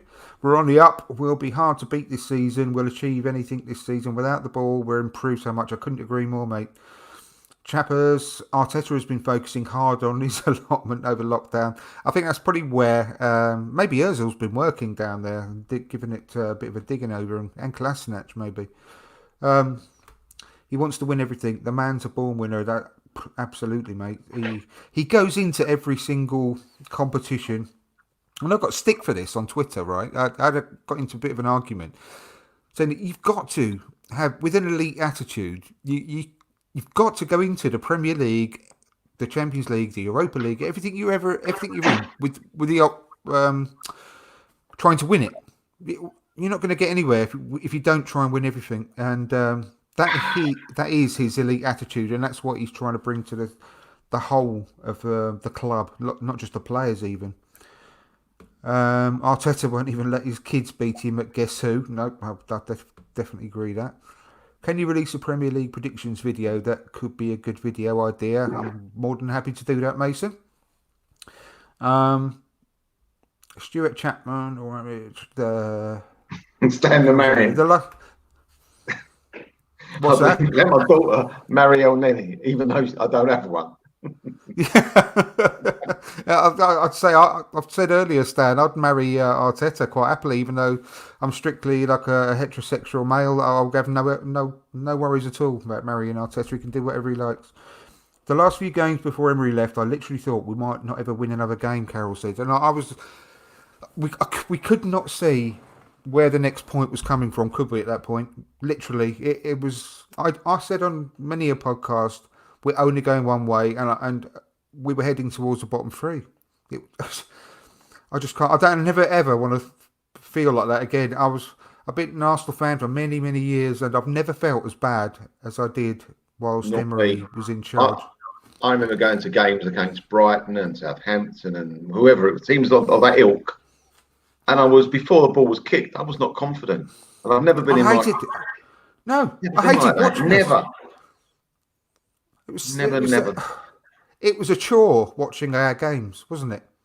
But I didn't look forward to any of them. I listened to myself. I'm sitting there, and I love the Arsenal. I've been following them for a great number of years, and I'm under my breath. I'm just so angry. I'm saying things that's not really coming out my mouth. It seems I'm so tense and having to be so negative, and it was like all these negative thoughts coming around me, and really now the people I was sitting with as well, they were no better. But normally, I couldn't channel it. It was ridiculous. Do you know what? I felt so sorry for my three sons because of the way where we live now. They go to school over in Kingsbury, which is Tamworth, Staffordshire. But we're not. That's not far away from Birmingham, and all their class and well, the school really. They're either split between Birmingham City fans or Aston Villa fans, and they're the only Arsenal fans over there, and they've always get teased, blah blah blah. I felt so sorry for them because I literally ran out of any positive comments to sort of keep telling them about. There's only so much you can say about how great we've been in history and in recent history. The way we were playing at the time, I ran out of giving them any kind of pep talk about being an Arsenal fan, and I genuinely thought at one point, because they're quite young, I thought I just don't want. I couldn't bear the thought of them leaving, being an Arsenal fan and going to be a Villa fan just so that they stop their mates at school or whatever. But thankfully, they've got strong enough personalities not to do that. But do you know what I mean? I ran out of any kind of positivity at that point because I've never been so, I don't know, just thoroughly depressed about being an Arsenal fan at that point. At the back end of last year, I really wanted us to sack Emery before the Europa League final and just try and get a bit of an uplift because it was only going one way, wasn't it? There was no way we were going to win that Europa League nothing final. There. I mean, he got us into a situation where we were given Europe. The teams around us gave us Europe and we threw it away. We had third in our hands, don't forget, didn't we? Yeah, it was there. It was like, just take it. I'll take it in a minute. No, I'll take it now. No, I'll take it next week. It never happened. No, and people are actually questioning whether we are going to get much higher than, where we finished last season this year. Oh, and, come on. predicting. No, I'm talking about, podcasts like. I think I know you're going to say, yeah. Totally Football Show, the BBC ones, and they're all giving their predictions. I'm not talking about specifically Arsenal-related ones. And they're all saying, well, I can see them possibly finishing sixth, blah, blah, blah. Well, under Emery's first year, how diabolical we were. We should have finished third because that was in our hands. At the very least, we should have finished fourth. Last season, the first half didn't... It shouldn't really count because that pre-Arteta, it was still Emery, and it was just a joke. Remember that bloody Watford game? I don't think I've ever felt so low. The second half of that Watford game when we drew 2-2, and it's just an utter humiliation. We had 30 shots in the second half. You say that we were 2-0 up at half time, if you recall. Yeah, and the second half was horrific. No. Wait a minute. How did we become 2-0 up? They're all over us first half as well. Well, if you remember the game. Yeah, I couldn't believe it. Half time, I'm sitting with my brother-in-law, who's not an artist, he's a Spurs supporter, funnily enough. We're both watching it, and I go to him, how are we 2-0 up? He goes, I've got no idea. I know. We weren't deserved to be 2-0 up. And second half, talk about capitulation. Oh, how many? There must have been about 40 shots on goal. I felt like crying that second half. I just couldn't believe that what I was watching was my Arsenal. Well, it wasn't. It wasn't your Arsenal, was it? It was no one's Arsenal. Oh, mate, it lost its identity, anyway. Andrew. Lost its identity, didn't it, by then? Well, the great thing is, I remember going on the Arse Brothers podcast, and when we were just about to appoint Arteta, I think, at that point, anyway. And we were talking about the squad and all that, and obviously what had been gone before. And I actually said at the time, because they mentioned that every single player was basically, we should just stick them all in the bin, and they were uncoachable. They said the word uncoachable before Gary Neville did, And I went through the point then. I said, no team should be playing as bad as it is right now under Emery.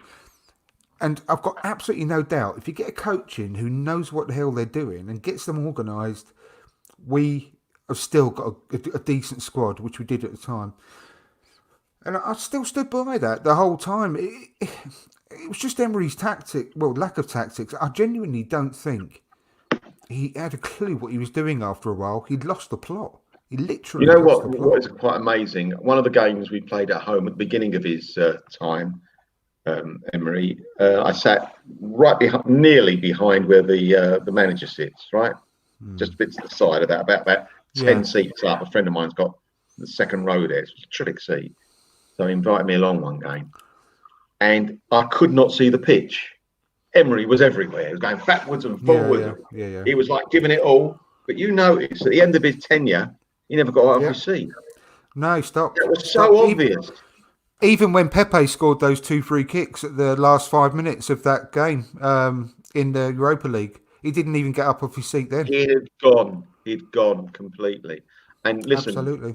I think we've been very lucky, Arsenal, because look how long it's taken Man United.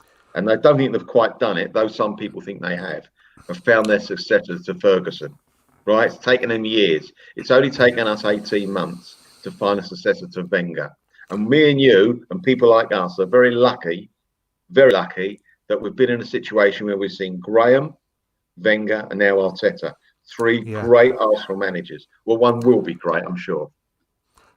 Well, let me put it this way: Man United haven't found their successor to Ferguson. I don't think they have. Ole Gunnar Solskjaer. No. They're wasting time, to be fair. And I don't want them to get rid of Ole Gunnar Solskjaer. Don't get me wrong. But if they had a half an ounce of sense, they would have said at the end of last season, Ollie, thanks a lot. You've done a great job. Pochettino, someone like that. Well, why haven't they done that? It's a perfect fit. It doesn't. I mean, they're being sentimental, and you cannot afford to be sentimental. But anyway, look, I don't want them to get rid of Ole Gunnar Solskjaer. I want them to give him a lifetime contract, and that'd be fine by me because they ain't going nowhere under him. Yeah. The key, this is Stan, the key to us having a good season will be consistency and squad depth. Must be up for games against the lesser teams. I think you can see that now. I mean, and that's one of the reasons why I think El Neni is a perfect player for us at the moment, because of the squad depth and because he can be relied upon.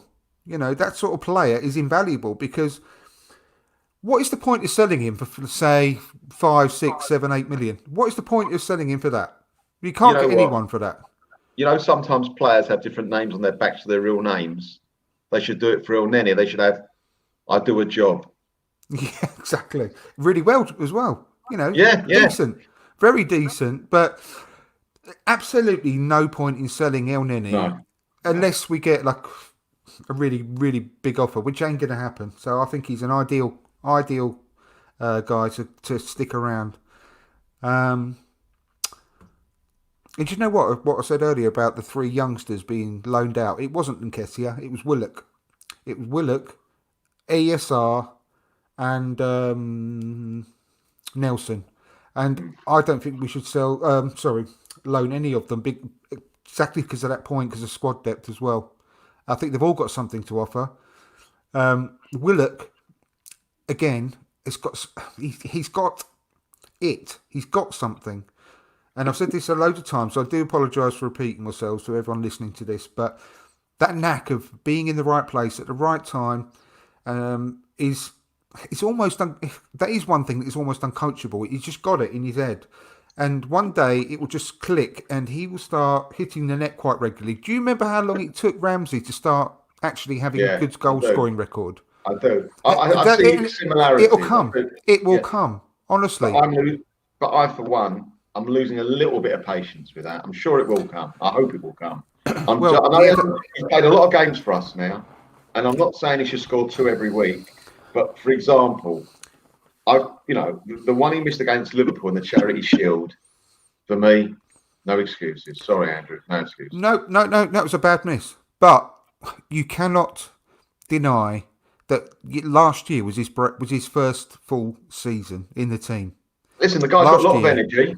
A fantastic amount of energy, and he's direct. Think about last season being his first full season in the Arsenal team, and just think that for a minute, what he's gone through. And he made over 40 appearances, but just that season was a unbelievable season from so many reasons.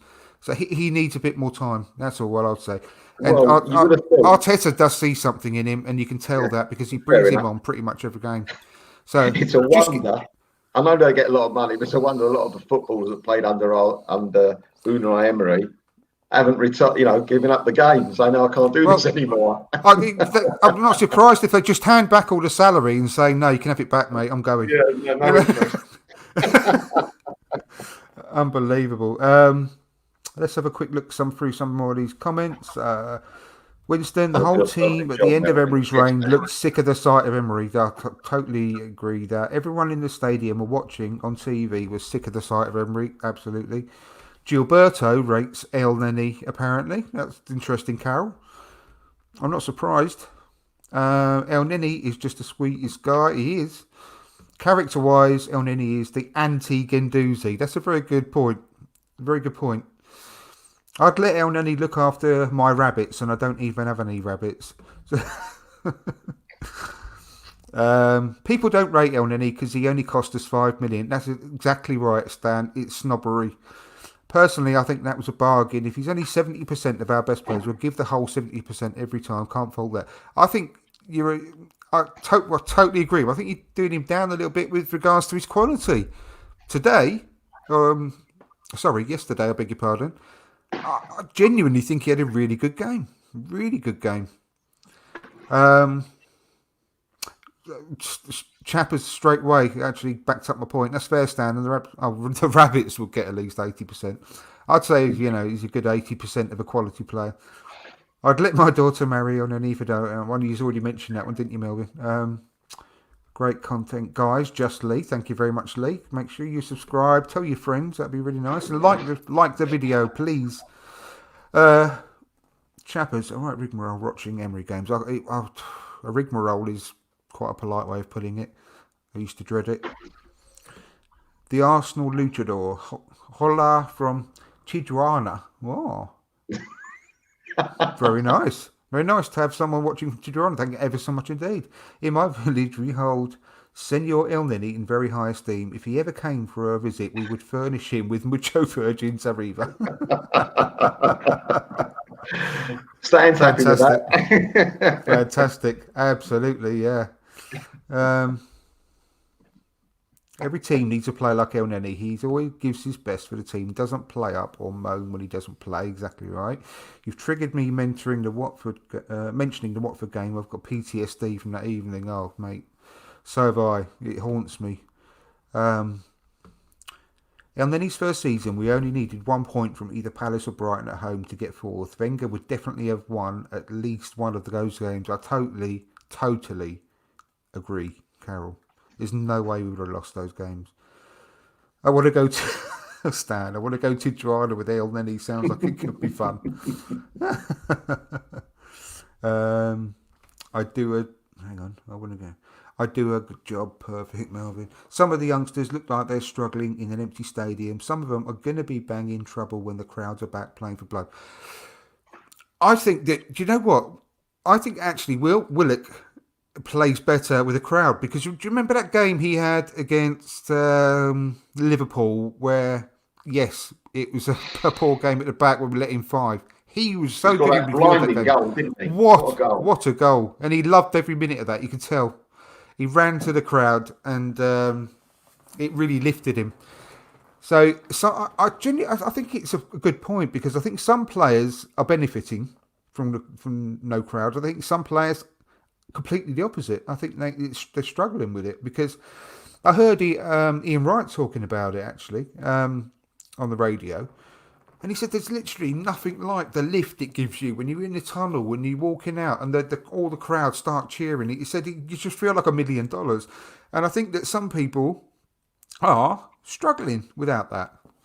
So it's bound to. It's bound to affect some people in different ways. Some people are going to benefit, some people aren't. But I said this, and I was on Gunnar Rich's over and over and over again podcast. Go and subscribe to that if you haven't watched it already. It's a great new channel. Great guy, Rich. And I was on his channel the other day, and I'm actually going to clip some of the things from there, because we had a really good, really interesting discussion about a lot of things on that, but mainly surrounding the TV contract as well, and the the integration of the crowds coming in, and I'd love to get your thoughts on this, Melvyn, as well, because what I think is if you can't get all the crowd in, there's no point. I just think we either go all or nothing, as far as I'm concerned, and I just think it's absolutely pointless having a 20% crowd or 25% crowd. And I just think you should wait until you can all go in. And the other point of that is, which I want you to comment on as well, is that they think that they're doing us a favour about making all the games during September, they're televising them all. And I'm just sick to death of Sky, sick to death of BT Sport. And I'm going to, like I said, I'm going to clip the conversation so I don't have to go through it all again. And I'll make sure I'll post it for you all to see, linking it obviously to the channel that it came from with Rich. But I think it's time to scrap Sky, scrap BT, all that sort of stuff, and for the Premier League to set up their own Netflix-style channel whereby you can get a different tiers of season tickets. You can get one for your own club, where you can watch all the games, one for all your league, whichever league your team is in, and another one where you can watch all of the leagues, which you can watch any match you want at any one time. And I think every single club in the Football League, including obviously right down to League Two, maybe even the Conference, whatever, will benefit much, much more, because I think League Two and League One only get £1 million between them all every year because of TV rights. And I think that there's expats across the entire world who would buy these season tickets, and I think every single club would benefit. Yeah. Now, what do you think, firstly, about whether you think it should be the crowd should just come in gradually or not? And yeah, about my idea about those sort of season ticket type things on a Netflix style Premier League channel. I think, first of all, I don't really want to go. I will be going to Arsenal in the ballot. I put my name down for the ballot, Andrew. Yeah. I don't want to go for 10,000 people. I'd rather not go. But I've done it because I go with my son. He wants to go. We either go or we don't. I don't want to be him the only one there, right? It's nice to go with your son or whatever, your friend, wherever. So I'm doing it really. If I had my choice, I don't want to go until there's 50, 60,000 people there. The crowd are going mad. This is a great time to be an Arsenal supporter. So I'd rather wait and then to get it right, because I think that there's going to be, unless the government or the country or whatever is confident that we can all go to football, if we go to football with 5, 10, 15, 20,000 people there's going to be problems. Absolutely. There's going to be one person gets it, all of a sudden, that's it, the end of the world's coming because of it. Let's not do that. Let's do it when it's right. Yep. And that's number one. Number two, about selling tickets, what you're talking about to the lower clubs as well. Let them do it on television. Let them be televised. Mm-hmm. I agree. I mean, as you say, expats, but people from different, loads of different, don't have to be expats, people from other countries as well who are interested in football. This might actually say, you know what, I'm fed up with Arsenal, Man United, Chelsea, Tottenham, blah, blah, blah. I'm interested in these little clubs. I've read about their history. I want to follow them. Because my grandfather might have been born there X amount of years ago. So I think it's a great idea. Great idea, yeah. I think that... And money should be going to these clubs. They need it. Mate, I'm... Again, I won't go through the whole thing again, but I'm worried sick about the football pyramid. I love football. I do not want to see clubs like, I don't know, say for example, Leyton Orient, Shrewsbury Town. They've all been going about 100 odd years like we have. And they've all got really loyal fans. You're talking about clubs that we have, not personally, are you? We're not going 100 years each, are we? It's the clubs that have 100 years. When you said we have. No. I just think that we've all got a duty to try and protect these clubs. And if you say, for example, and I've not even thought about figures or anything like that, but just say for our argument's sake, for Arsenal, you pay £200 for the season. so you can watch all of the games televised on your channel. Then you say, and just think how many millions of fans we've got around the world. Then you say, well, if you up it to 500 quid or 400 quid, you get access to the entire Premier League for that season. You can watch any game you want. And then, if you want to pay 600 quid or something like that for the season, and don't quote me on these figures, it's just off the top of my head. Yeah, of course, but then you got access. Then you got access to all of the Premier League, Championship, League One, and League Two matches as well. I mean, I think if that way, all of the clubs will benefit massively, and they'll get more money than they are now. Now, if you think Arsenal, if they charge say 300 quid for a season ticket, not only would it stop all the illegal streaming as well, because everyone knows that the clubs are desperate for money at the moment, and we are desperate for signings, and they just expect us to magic the money up from somewhere. But if we would be happy, I'm sure, as a fan base across the world, to support the club, because we know we know that our 300 quid is going to go directly to Arsenal, and it's going to keep the club going. And I think a lot of people people are charitable across the world as well. I'm sure that they would probably stick in the extra 100 quid to get a season ticket that covers multi clubs, because it will help the football pyramid stay alive. It will keep Port Vale in business. It will keep Shrewsbury Town in business, and Leyton Orient and all those other clubs. I don't know if it would work that way. It could do, but I was thinking more on the lines of Port Vale, that people who want to watch Port Vale would pay separately just to watch Port Vale. They can. No, they can. But they will have the same option to do what the other stuff. They will have... Right. You know what I mean? So Port Vale can buy a season ticket for, say, 100 quid or 250 quid for the season. Or, it maybe work it out to sort of 8 quid a game or 10 quid a game or something. I think people would actually do that willingly, because they know that it's not just going to corporate greed.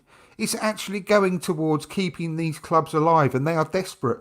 I mean, Port Vale make probably 90% of their income from selling hot dogs, beer, programs, and merchandise on the day. And obviously the tickets for the people coming through. They don't make hardly anything from TV money. So I just don't want these clubs. I'm a football fan. I'm an Arsenal fan first, but I'm a football fan as well. And I don't want to see these clubs dying. And they are going to die very, very quickly unless something is done. And I just think that it would be an ideal solution to everything. And we wouldn't have to worry about paying blood. I mean, our players, the medical staff, all the people that are involved on the match days, even though there's no crowd there, have been putting their welfare on the line to finish the season last year. Right, and we got the Premier League finished in the end. And I think we did it really, really well. But we've still got to pay the Sky back some money. They're still demanding money back. I don't know well, they are though. We've all got to pay Sky back. They must have bad lawyers, Andrew.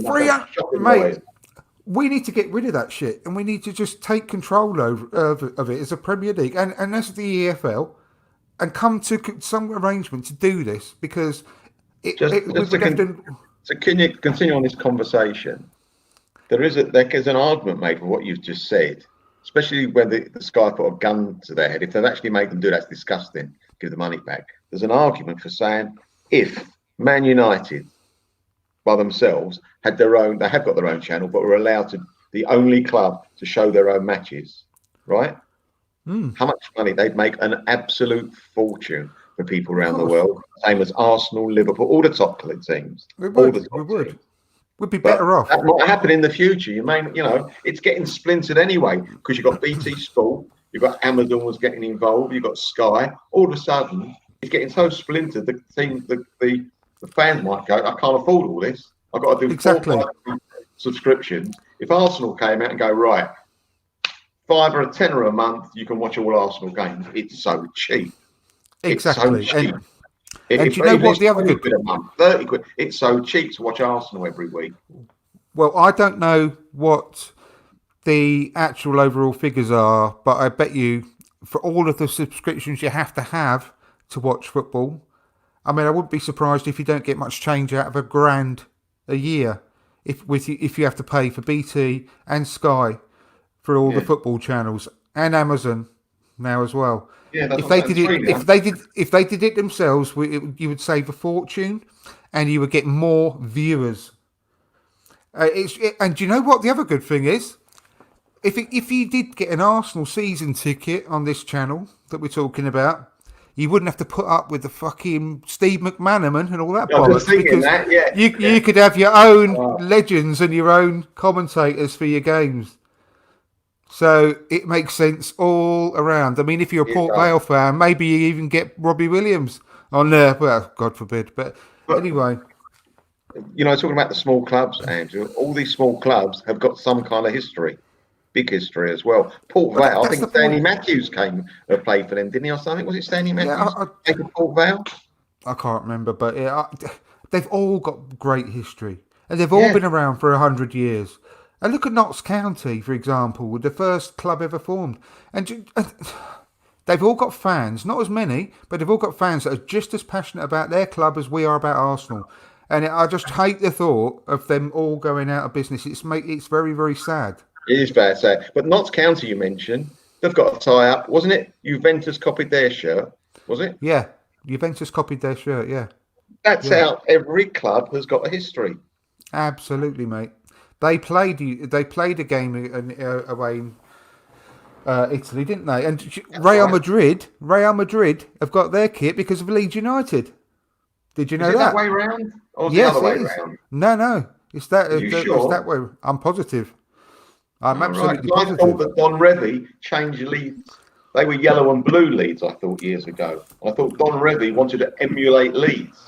Well, I heard the other way You might be round. So right, you might be I right, but if I'm we're not going absolutely, to fall out over it, are we? no. I'm absolutely very happy to accept that I'm wrong if I'm wrong. But I thought it was the other way I'm going around. to accept it as well. The whole point is anyway that these clubs have got a lot of history, all of them, and it'd be very, very sad. And I think it's literally just around the corner that these clubs are going to go under, a lot of them, and it's going to be very, very tough. So I think things need to be done. And what I said to Richard is, I think that podcasts of all across football, should come together. So every club has got podcasts out on YouTube, all of them. And if we could all sort of contact and sort of come to some kind of agreement together to sort of start promoting this type of thing, it really gets momentum very, very quickly. And I think it should be heard, and forced through this type of change, because it just makes so much sense. I personally can't see any kind of a downside to it whatsoever. I really can't. Yeah, well, let's hope. We can only hope. We can only hope. Exactly. So I think we'll just wrap it up there then, Melvin. I really appreciate your time. I'm glad that I've come back now for the new season, and we should be doing it regularly again. I've got a few good, I say few good, I'm underselling it there. I've got some possible excellent high-profile guests lined up that are going to be coming on over the coming weeks as well. Good, So lovely, brilliant. please, can I say, I know an awful lot of the other podcasts out there do everyone's head in by saying please like the video, please subscribe, please like the video. But I don't do that very often, as you all know. But if you can go back and like some of the videos, it bumps my channel right up the rankings, and it might help us start getting some more and more viewers as the weeks go on. And I hope that you will all agree that it's worth watching from Dial Square to Where channel.